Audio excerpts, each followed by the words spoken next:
In just over 8 years, we've more than doubled in the value of this organization. We're worth $1.25 billion.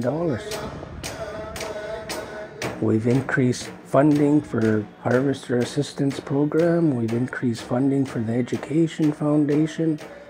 We've transferred more funds than we ever have to each of the community corps to use at their own discretion. We've increased significantly the number of beneficiaries that are working within this organization and the supports to post-education. We've got dozens and dozens of beneficiaries taking masters or bachelors of education. Trades we continue to support. It just goes on and on. We've got funding to build new infrastructure in each of the communities, office centers, as well as early childhood centers, as well as housing that we would be building to provide to beneficiaries within the communities. We're concluding a study on dental services within our region, and my staff are probably going to recommend we take it on.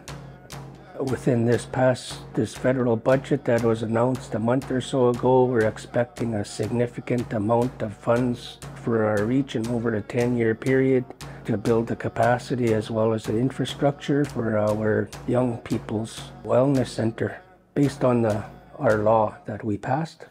Right now we're looking at right across ICS to build it there because it only seems to make sense with our family wellness center right behind it.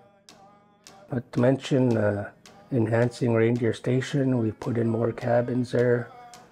Next year we'll have a bigger program facility built. Don't forget the land. It's such a significant thing to us. It's a part of our culture, our nature. Another thing is our food security, food sovereignty, and that program, the success of it so far. You know, we're being very conservative. It's saying at least 50 years. It could be up to 100 years of energy security, long-term employment, 4 generations, up to 4 generations of tax-paying citizens. A significant reduction, I think 20,000 tons a year of CO2 being reduced just because we're not trucking so much. I've got 300 employees now. When I started, it was around 75. On any given day, we've got about 50 jobs advertised.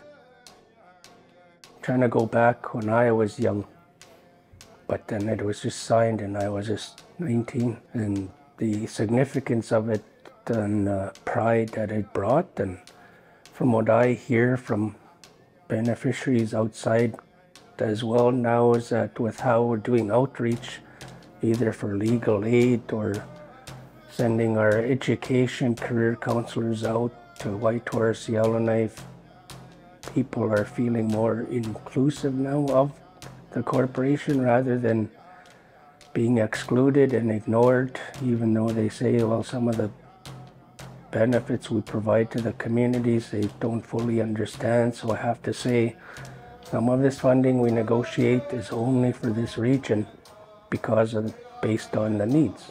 They don't get the same services. It's a bit worrisome that so many younger people don't know. So that's why we've got so many younger people seeing the inner workings of the machinery here, and they learn, and somebody might just step up